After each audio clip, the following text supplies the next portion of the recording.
¿Qué ocurre cuando la persona más influyente de la moda odia el lujo evidente? ¿Qué ocurre cuando la diseñadora más poderosa del mundo dice que la belleza perfecta le parece aburrida? ¿Qué ocurre cuando una mujer convierte un tejido industrial en el bolso más deseado del planeta? ¿Qué ocurre cuando una falda negra vale más por la idea que por la tela? Eso no es marketing. Eso es Prada. Durante décadas, el mundo del lujo creyó conocer las reglas. Más brillo, más oro, más decoración, más exceso. Entonces apareció una mujer y empezó a hacer exactamente lo contrario. Quitó adornos, quitó colores, quitó ruido, quitó todo lo que parecía necesario, y cuanto menos añadía, más deseaban sus creaciones. Mientras otros diseñaban ropa, ella diseñaba preguntas. Mientras otros buscaban impresionar, ella quería incomodar. Mientras otros vendían estatus, ella vendía una forma distinta de pensar. No creó vestidos, creó contradicciones. No diseñó bolsos, diseñó manifiestos. No siguió la moda, la obligó a cambiar de dirección. Por eso Prada nunca fue simplemente una marca. Fue un laboratorio de ideas, un lugar donde lo feo podía convertirse en hermoso, donde el silencio podía ser más poderoso que el brillo, donde el lujo dejaba de ser riqueza para convertirse en inteligencia.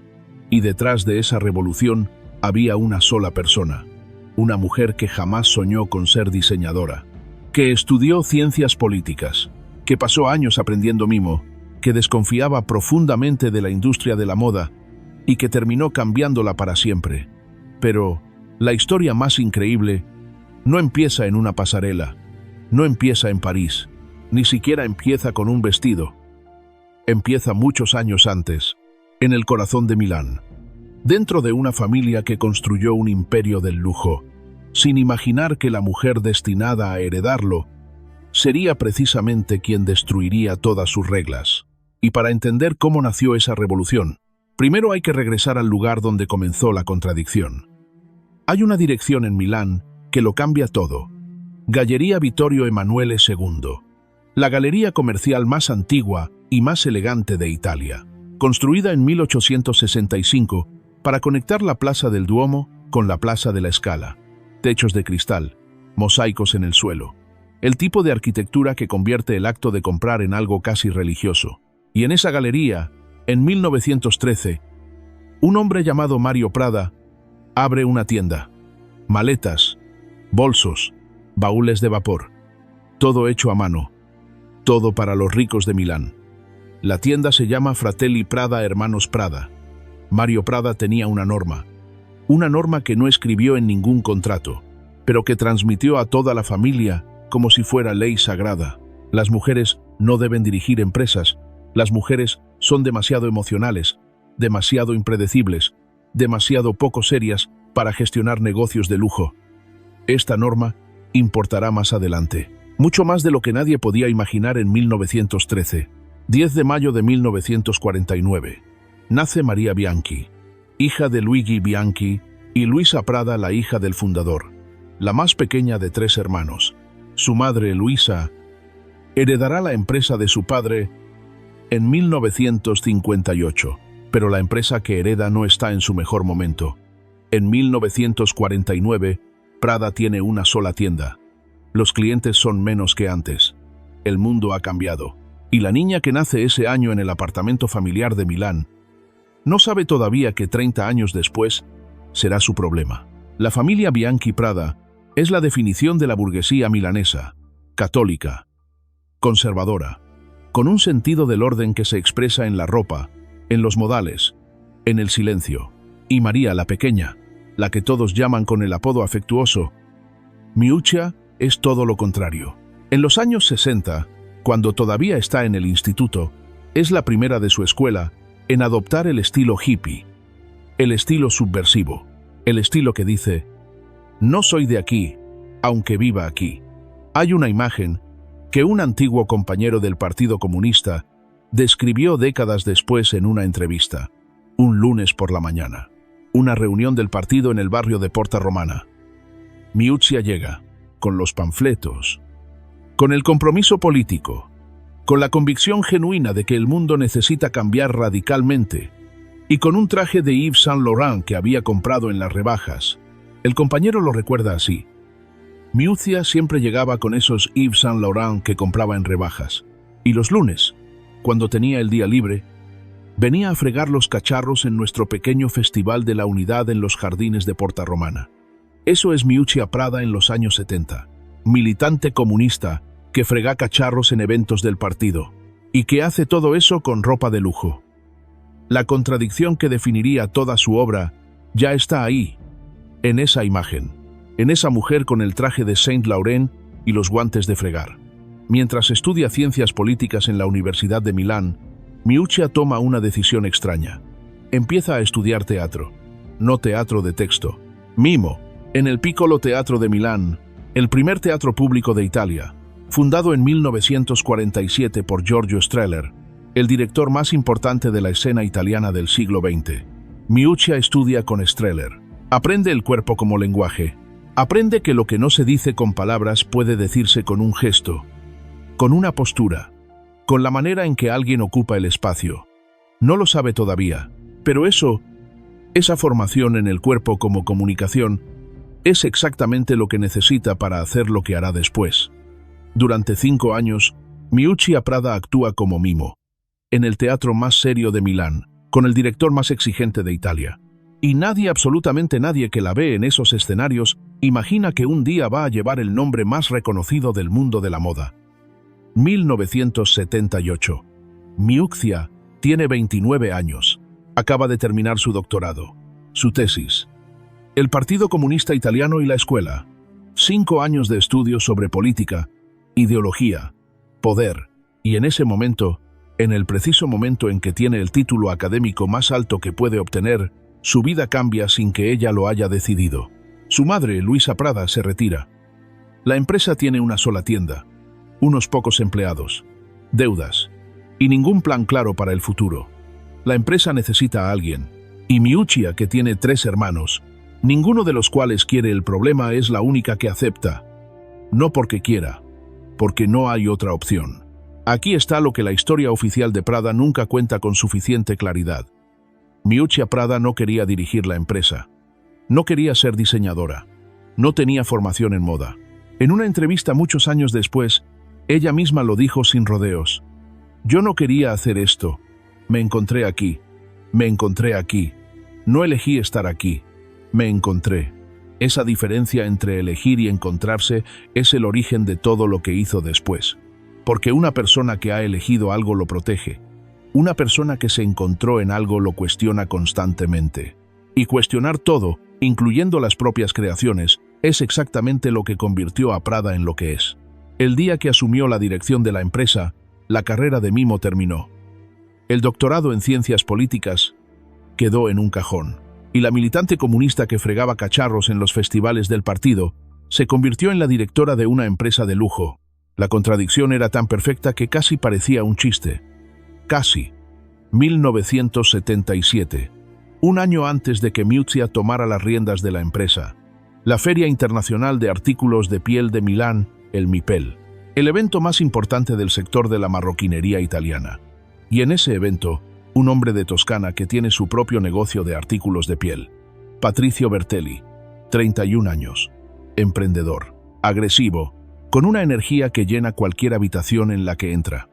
Patrizio Bertelli no estaba vendiendo sus propios productos en esa feria, estaba vendiendo imitaciones de Prada, falsificaciones, réplicas de los artículos de la familia de Miuccia, con el mismo diseño, con el mismo nivel de calidad, sin el logo. En el sector se llama knock-off, y en el sector se tolera con resignación, pero Miuccia, que acababa de asumir la responsabilidad de la empresa familiar, lo ve. Y va a hablar con él. La conversación empezó, según todas las versiones, como una confrontación. Miuccia quería que dejara de copiar los diseños de su familia. Bertelli, en lugar de disculparse, le propuso un negocio. Tenía fábricas en Toscana. Podía producir para Prada con más eficiencia y más volumen que los artesanos que la familia usaba hasta entonces. No copies lo que hacemos. Haznos lo que hacemos mejor. Algo así fue la propuesta. Bertelli se convirtió en el proveedor exclusivo de Prada, y en los meses siguientes, en el socio de Miuccia, y en los años siguientes, en su marido. Se casaron en 1987, y entre ellos se estableció una división de trabajo que nunca cambió. Miuccia diseñaba. Bertelli construía la máquina. Ella redefinía el lenguaje. Él levantaba el sistema. Esa división podría haber terminado en guerra en cualquier otra empresa. En Prada se convirtió en la fórmula del éxito. La primera lección de Bertelli fue sobre la diferencia entre artesanía y escala. Prada, hasta ese momento, producía como lo había hecho desde 1913. A mano, poca cantidad, para una clientela local.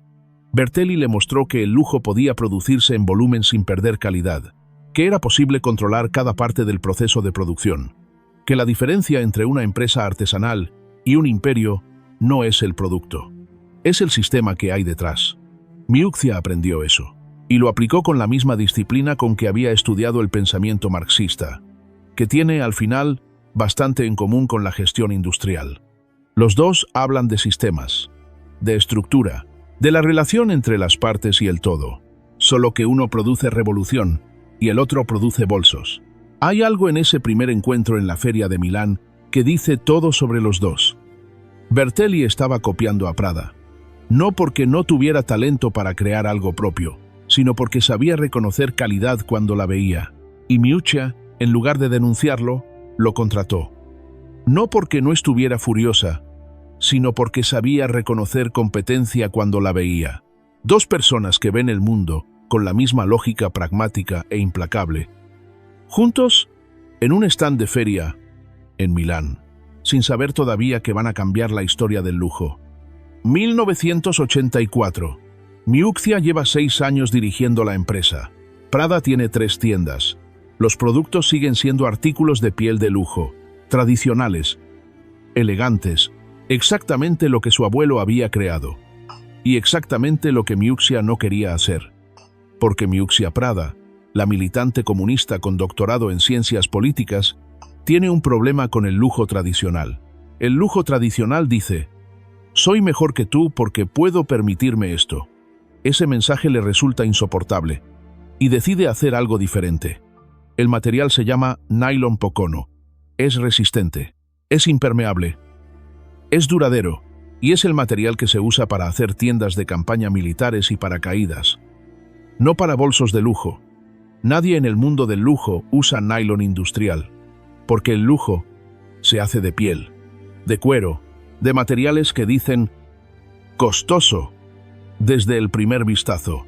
El nylon dice exactamente lo contrario. Dice funcional, dice barato, dice práctico. Miuccia lo ama. Para entender por qué Miuccia eligió el nylon, hay que entender lo que estaba pensando. No estaba pensando en moda, estaba pensando en filosofía. El lujo tradicional de los años 80 gritaba. Versace gritaba. Armani susurraba pero seguía diciéndote cuánto costaba. Chanel llevaba décadas hablando de elegancia como si fuera un privilegio de pocas personas. Y Miuccia, que había pasado 10 años en el Partido Comunista y 5 estudiando la comunicación no verbal del cuerpo, pensó: ¿qué pasa si el lujo no grita? ¿Qué pasa si el lujo es tan seguro de sí mismo que no necesita explicarse? ¿Qué pasa si el lujo más verdadero es el que se parece a lo que no es lujo? La primera versión del bolso de nylon se lanza en 1979, sin logo visible, sin indicación de que es Prada, solo el nylon negro y la forma. El resultado: nadie lo compra. El mundo del lujo de 1979 no está preparado para eso. Los clientes de Prada quieren cuero, quieren el logo visible, quieren que se sepa que están llevando algo caro. El nylon sin logo es el antilujo. Y en 1979, el antilujo no tiene mercado. 6 años después, Miuccia vuelve al nylon. Pero esta vez añade algo. Un pequeño triángulo metálico. El logo de Prada. Apenas visible. Suficiente. Un detalle que dice: esto es caro, pero no necesita gritarlo. Y algo más. Una cadena dorada en el asa. El resultado es paradójico y perfecto al mismo tiempo.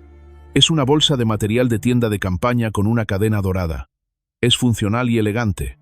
Es antilujo que se convierte en el nuevo lujo. La primera persona famosa en llevar el bolso de nylon de Prada es Jerry Hall, la modelo y pareja de Mick Jagger, la mujer más fotografiada de la escena social londinense de mediados de los 80. Jerry Hall lleva la bolsa de nylon negro de Prada. Y eso cambia todo. Porque cuando alguien que puede permitirse cualquier cosa elige algo que parece funcional sobre algo que parece lujoso, el mensaje es claro. El verdadero lujo no necesita parecer lujoso. El verdadero lujo es saber lo que es sin que nadie te lo diga. En 1985, eso era una idea nueva. Hoy define una industria entera. En menos de 3 años desde el relanzamiento, el bolso de nylon negro de Prada se convierte en el objeto más copiado del mundo. No el más vendido, el más copiado, que en el mundo del lujo es una diferencia importante. Cuando alguien copia un producto, está confirmando que ese producto define el momento. Prada define el momento. Y Miuccia, que llevó una bolsa de Saint Laurent a las manifestaciones comunistas, acaba de inventar el concepto de lujo que dominará los próximos 30 años. Aquí está lo que la historia oficial de Miuccia Prada cuenta. La joven heredera, que transforma una empresa en declive en un imperio global. La diseñadora intelectual que lleva el arte y la filosofía a la moda. La mujer que inventa el ugly chic y redefine lo que la elegancia puede ser. Esa historia es verdad. Pero omite algo. Miuccia Prada pasó sus primeros años en la empresa con un secreto que no podía compartir con sus compañeros políticos. En los círculos de la izquierda milanesa donde había militado durante 10 años, la moda de lujo era el enemigo. Era el símbolo del capitalismo más crudo. Era la prueba de que el sistema explotaba a trabajadores para producir objetos que solo los ricos podían comprar. Y ella, la doctora en ciencias políticas, que había distribuido panfletos comunistas ahora, era la directora de una empresa que producía exactamente eso. Un exdiputado comunista de Milán lo recordó en una entrevista años después. Miuccia siempre llegaba con esos Yves Saint Laurent que compraba en rebajas y los lunes, cuando tenía el día libre, venía a fregar los cacharros en nuestro pequeño festival de la unidad, organizado en los jardines de Porta Romana. Esa imagen, la heredera de Prada fregando cacharros en un festival comunista, es la más honesta sobre la doble vida de Miuccia en esos primeros años. No renunció a su política, no renunció a la moda. Vivió con las dos al mismo tiempo, sin resolver la contradicción. Esa tensión entre lo que creía políticamente y lo que hacía profesionalmente no se resolvió nunca. Y esa tensión irresuelta es exactamente la fuente de toda su creatividad. Miuccia Prada diseñaba ropa como alguien que tiene razones filosóficas para cuestionar por qué existe esa ropa. Diseñaba bolsos como alguien que ha estudiado el poder y sabe lo que significa poseer objetos caros. Diseñaba para mujeres como alguien que ha sido feminista activa y entiende las contradicciones de la feminidad en el capitalismo. Ningún otro diseñador de su generación llegó a la moda con ese equipaje intelectual, y ese equipaje es la única razón por la que sus colecciones piensan, mientras las de los demás solo decoran. En 1996, Miuccia presentó una colección que la crítica llamó, con cierta malicia, ugly chic, faldas con estampados que chocaban, colores que no iban bien juntos, siluetas que no favorecían de la manera convencional. El mundo de la moda dividió opiniones exactamente por la mitad. La mitad dijo que era un desastre, la otra mitad dijo que era un genio, y Miuccia, que diseñaba desde la rabia y la contradicción, respondió con una frase que dice: todo, si logré algo, fue hacer que lo feo fuera atractivo. No hacer que lo bello fuera más bello. Hacer que lo feo fuera atractivo. Esa es la diferencia. Esa es Miuccia Prada. Los años 90. La moda dominante es el minimalismo de Calvin Klein y Helmut Lang, o el maximalismo de Versace y Dolce Gabbana. Son los dos polos del momento, y Prada no encaja en ninguno de los dos. Prada es otra cosa, una tercera vía que todavía nadie sabe nombrar exactamente. 27 de marzo de 1995. La ceremonia de los Oscars. Uma Thurman sube al escenario. Lleva un vestido de color lavanda, escote pronunciado, forma limpia, sin ornamento, diseñado por Miuccia Prada. Al día siguiente, el vestido aparece en todas las portadas. Todos preguntan, ¿quién es la diseñadora? Y el mundo descubre lo que el mundo de la moda ya sabía: Prada. En 1995, Prada tiene presencia en las principales ciudades del mundo. En 2002, los ingresos anuales superan 1.900 millones de dólares. En 2011, la empresa sale a bolsa en Hong Kong. Recauda 2.100 millones de dólares en la salida a bolsa. La mayor IPO de una empresa de moda en la historia hasta ese momento, una empresa que en 1978 tenía una sola tienda y deudas. Pero en esa misma época, Prada comete el error que casi lo destruye. Bertelli, convencido de que con suficiente dinero pueden construir el LVMH italiano, empieza a comprar marcas. Comprada en 1999 por 80 millones de dólares, Helmut Lang. Comprada en 1999, Church's. Comprada en 1999 por 120 millones de libras. Accedine a la IA. Participación minoritaria. Fendi. Intentan comprarla. No lo logran. En el año 2000, el grupo Prada tiene deudas de más de 1.000 millones de dólares. Las mismas deudas, en número, que sus ingresos. Bertelli mismo lo reconocería años después. Esas compras fueron errores estratégicos. Prada no crecía bien cuando se alejaba de su núcleo. Y en medio de toda esa expansión, esa bolsa, esa salida a bolsa y ese imperio en construcción, Miuccia Prada seguía haciendo algo que nadie esperaba de la directora de un grupo de lujo multimillonario. Iba a las manifestaciones.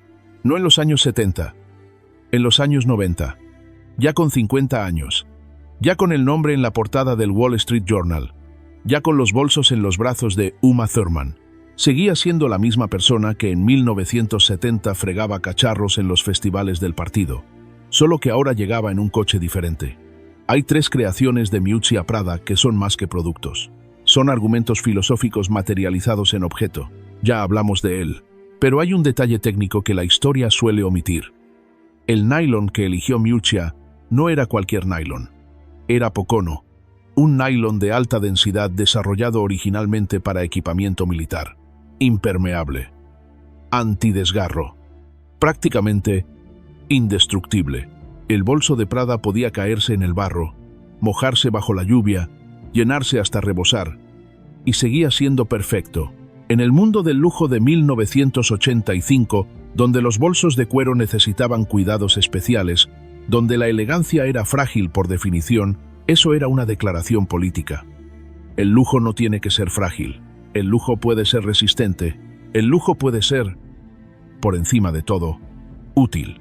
Ese argumento materializado en nylon negro, con un triángulo de metal, vendió cientos de millones de unidades.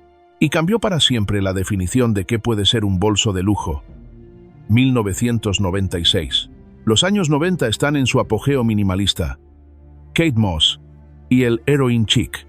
Calvin Klein y los cuerpos perfectos en fondo blanco. La moda dice: la mujer perfecta es delgada, pálida y lleva colores neutrales. Miuccia Prada presenta una colección con estampados de flores sintéticas de los años 70. Colores que chocan entre sí, faldas que no favorecen en el sentido convencional, siluetas que no están diseñadas para hacer a la mujer más esbelta. La prensa dice: horrible. Las compradoras hacen cola para conseguir las prendas. Y la colección se convierte en el momento que define el ugly chic, la idea de que la belleza convencional es aburrida y que lo que realmente llama la atención es lo inesperado. La consecuencia en el mundo. 30 años después, cada diseñador que trabaja con la belleza perturbadora, desde Demna Gvasalia hasta Rei Kawakubo, hasta Alessandro Michele, cita esa colección de 1996 como el origen. Miuccia lo hizo primero. Miuccia tiene un apodo de infancia: Miu Miu, el diminutivo afectuoso que su familia usaba para referirse a ella. En 1992, ese apodo se convierte en el nombre de una segunda línea, más joven, más juguetona, más asequible que Prada. La descripción oficial dice que Miu Miu es la hermana pequeña de Prada, pero eso no captura lo que realmente es. Miu Miu es el laboratorio. Prada es el producto final. Miu Miu es donde Miuccia experimenta. Prada es donde consolida. Y en 2024 y 2025, el laboratorio crece un 35%, mientras la marca principal crece un 1%, Miu Miu. La línea que nació como experimento menor se convierte en el motor de crecimiento más poderoso de todo el grupo. La consecuencia en el mundo, Miu Miu en 2025, es la marca de lujo de más rápido crecimiento del planeta, la que llevaba la minifalda de tiro bajo que las generaciones Z consideran el objeto de deseo definitivo. Nacida del apodo de una niña de Milán que fregaba cacharros en festivales comunistas, hay algo que los perfiles de Miuccia Prada siempre describen de la misma manera. La relación entre Miuccia y Bertelli es tormentosa, peleas legendarias, una tensión constante entre creatividad y negocio. Es verdad, pero omite algo más importante. Patrizio Bertelli nació en 1946 en Arezzo, Toscana. A los 20 años compró 2 pequeñas fábricas de artículos de piel. No porque tuviera dinero, porque vio una oportunidad. Un hombre que a los 20 años compra fábricas con deudas y convicción es un tipo específico de persona. No piensa en el presente, piensa en el sistema que construirá. Bertelli conoce a Miuccia en 1977. Ella tiene 28 años. Él, 31. Y el primer contacto entre ellos es una confrontación sobre imitaciones ilegales. Empezaron donde muchas relaciones terminan. Bertelli le dio 3 cosas que Miuccia no tenía y no sabía que necesitaba. Primera, el permiso para ser diseñadora. Miuccia dudaba de sí misma como diseñadora durante los primeros años. Tiene una cita que lo dice con precisión aterradora. Yo no sé ni dibujar. La directora creativa de una de las marcas más intelectuales del mundo, sobre su propia incapacidad técnica. Bertelli fue quien la convenció de que eso no importaba, que lo que importaba era la visión. La técnica se aprende o se delega. La visión no puede aprenderse ni delegarse. Segunda, el sistema que hizo posible la visión. Sin Bertelli construyendo el aparato industrial, la visión de Miuccia sería interesante pero pequeña. Prada con 2 tiendas es una boutique milanese con ideas filosóficas. Prada con 250 tiendas en 65 países es un argumento cultural global. Bertelli construyó las 250 tiendas. Tercera, la seguridad de alguien que cree completamente en ti. Las peleas legendarias entre Miuccia y Bertelli siempre terminaban igual. Bertelli podía estar furioso con una colección. Podía pensar que era comercialmente suicida. Podía decírselo con la intensidad con que Bertelli dice todo, pero nunca interfirió en lo que Miuccia diseñaba. Porque, en el fondo, y esto es lo que distingue a los grandes socios de los buenos socios, confiaba en ella completamente. Miuccia y Patrizio viven en el mismo apartamento donde ella nació, en el centro de Milán. No en una villa de diseño en el lago Como. No en un palacio, en el apartamento familiar. El mismo, desde que se casaron en 1987, con todos los muebles que estaban antes de que llegara Bertelli. Ese detalle, la mujer que vale $6.000 millones, viviendo en el apartamento de su infancia, dice todo sobre quién es realmente Miuccia Prada. No el icono de la moda, la persona. Los años 2000. Prada ha comprado Jil Sander, Helmut Lang, Churches. Las deudas del grupo superan los 1.000 millones de euros. Y entonces, en ese preciso momento, ocurre algo que nadie en el grupo esperaba. El mercado del lujo se desacelera. Los clientes que habían estado comprando compulsivamente durante la década de los 90 compran menos. Y las marcas que Prada había adquirido, que parecían complementarias, resultan ser costosas y difíciles de gestionar. 2001. Los atentados del 11 de septiembre en Nueva York afectan el consumo de lujo global. Las ventas caen. Los inventarios se acumulan. Y el grupo Prada, que tenía un nivel de deuda que ya era peligroso antes del 11 de septiembre, queda en una posición extremadamente vulnerable. Prada empieza a vender. Jil Sander se vende. Helmut Lang se vende. Los activos que se habían comprado para construir un imperio se venden para pagar las deudas del intento de construirlo. Y Bertelli, que había sido el arquitecto de la expansión, tiene que ser el arquitecto de la contracción. es el tipo de momento que destruye sociedades. El momento en que uno tiene que desmantelar lo que el otro construyó. Miuccia Prada, durante ese periodo, hizo algo que ningún perfil de ella ha documentado con suficiente detalle. Siguió diseñando. No frenó. No se paralizó por las deudas o las ventas de activos. Siguió presentando colecciones. Siguió en las colecciones la misma dirección filosófica que había seguido siempre, sin ceder a la tentación de hacer algo más comercialmente seguro, sin decir, con estas deudas, mejor hago algo que todo el mundo quiera comprar. Presentó lo que creyó que había que presentar. Y esa negativa a modificar la visión, porque el negocio estaba en dificultades, es la razón por la que salió del período de crisis con la credibilidad intacta. Las marcas que ceden se hacen menos fuertes cuando la crisis termina. Las marcas que no ceden se hacen más fuertes. Prada no cedió. Aquí está lo que la historia oficial de Miuccia Prada nunca cuenta con todas sus letras. La versión oficial dice que Miuccia transformó la empresa de su familia, que tomó algo pequeño y lo convirtió en algo grande, que su talento y su visión construyeron un imperio. Todo eso es verdad. Pero omite algo esencial. Miuccia Prada nunca aprendió a diseñar en el sentido técnico del término.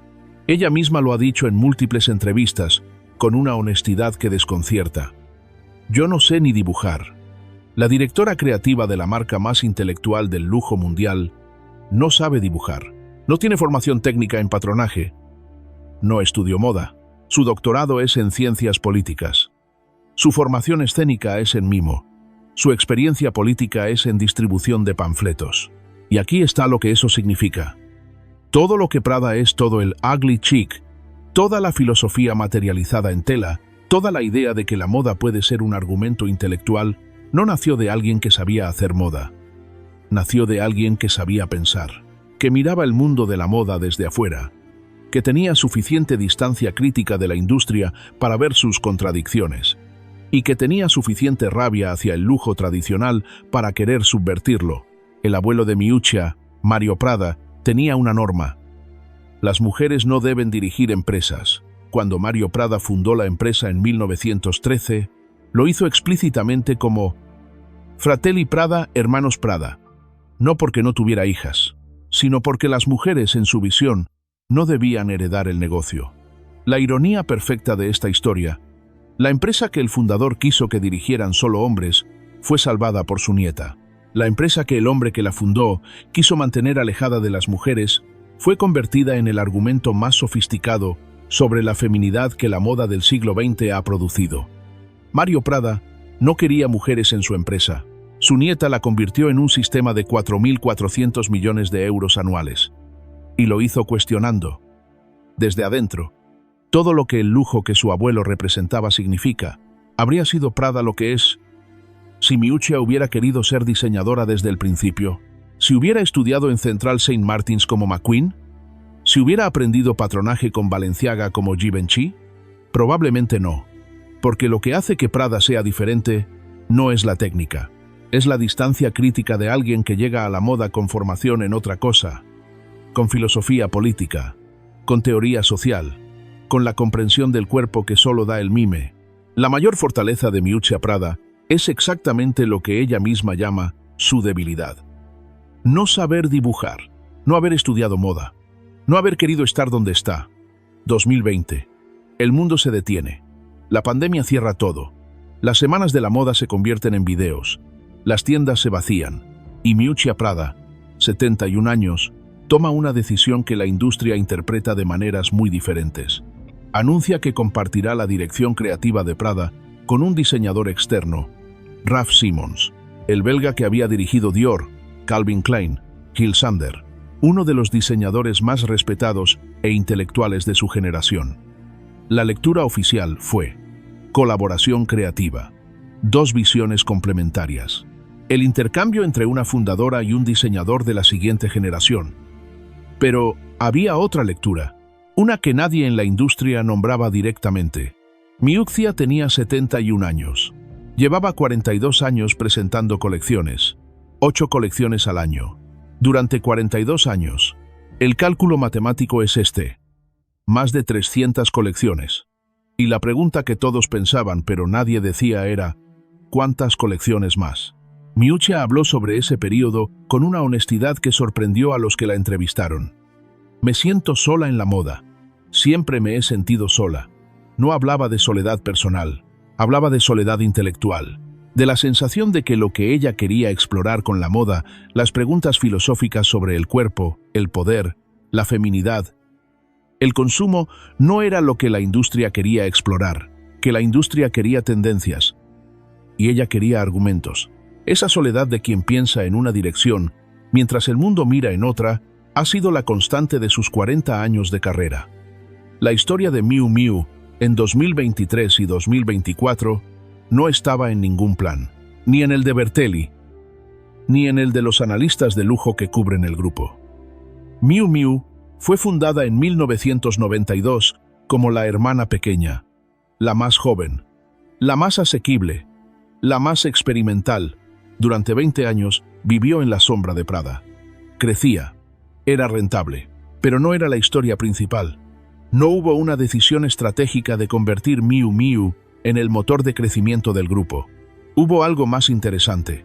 Hubo una generación, la generación Z, que encontró en Miu Miu exactamente lo que estaba buscando. Las microfaldas de Miu Miu aparecieron en TikTok, no en campañas pagadas, no en colaboraciones con influencers. En TikTok, espontáneamente. Jóvenes que encontraron en el estilo de Miu Miu algo que resonaba con su propia manera de entender la feminidad, algo atrevido sin ser sexual de manera convencional, algo intelectual sin ser inalcanzable, algo que parecía fácil, pero que requería conocer el código para entenderlo. 2024. Miu Miu crece un 93% en ventas. 2025. Crece otro 35% sobre esa base ya excepcional. La marca de lujo de crecimiento más rápido del mundo. Una empresa que en 2020 nadie ponía en el centro de ningún análisis estratégico. Y la razón de ese crecimiento no es el marketing, no es la colaboración con ninguna estrella. Es que Miuccia, que siempre usó Miu Miu como laboratorio de ideas demasiado arriesgadas para la línea principal, había estado cultivando durante 30 años algo que una generación finalmente encontró. El laboratorio siempre estaba más adelante que el producto. Hizo falta que el mundo se pusiera al día. En un momento de su carrera ya comprada, consolidado como marca de primer nivel, Miuccia presentó una colección en un edificio muy específico, la sede del Partido Comunista Francés, en París. Un edificio brutalista de los años 70 diseñado por el arquitecto brasileño Oscar Niemeyer. No eligió Versalles, no eligió el Palais Garnier, eligió el edificio comunista más famoso de Francia para presentar ropa de lujo. En una elección que es, al mismo tiempo, un chiste privado, una declaración política y una obra de arte conceptual. Nadie en la industria lo comentó con suficiente profundidad, porque para comentarlo hay que entender a Miuccia. Y entender a Miuccia requiere leer a Marx, además de a Vogue. La tesis de doctorado de Miuccia Prada lleva este título: El Partido Comunista Italiano y la Escuela. Analiza la política educativa del partido, la relación entre ideología y formación, la manera en que una organización política construye la subjetividad de las personas a través de la educación. Si lees esa tesis y luego lees una entrevista en la que Miuccia habla sobre su filosofía de diseño sobre la ropa como lenguaje, sobre la manera en que la moda construye identidades, la conexión es perfectamente clara. Miuccia Prada diseña ropa aplicando el mismo análisis que usaba para estudiar la política.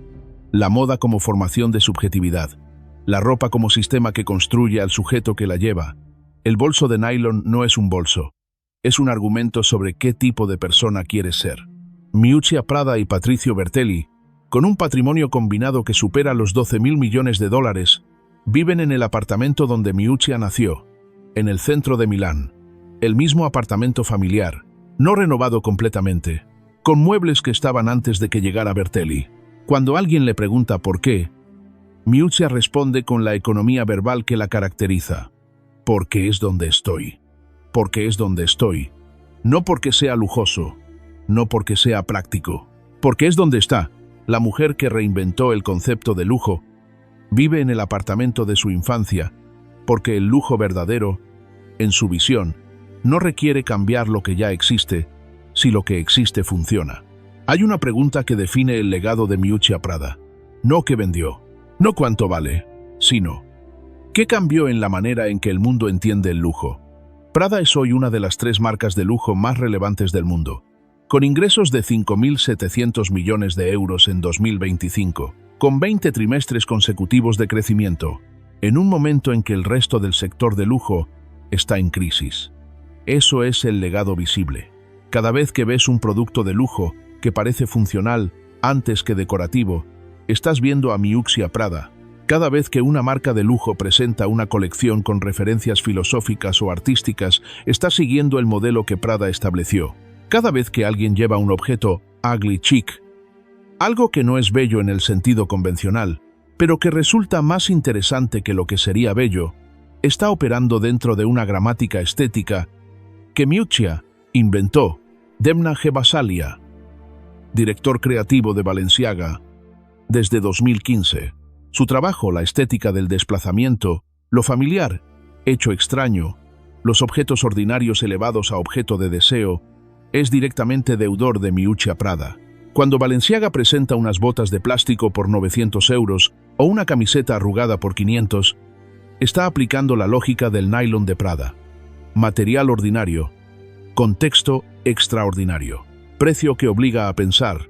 Raf Simons, ahora director creativo de Prada.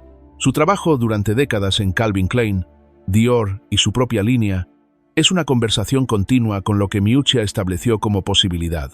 La moda como argumento intelectual, no solo como objeto de deseo. La generación completa de diseñadores belgas, desde Anne de Meulemeester hasta Dries Van Noten, que comparten con Miuccia la convicción de que la moda puede ser algo más que decoración. Mario Prada no quería mujeres en su empresa. Miuccia convirtió esa empresa en la más importante de su generación.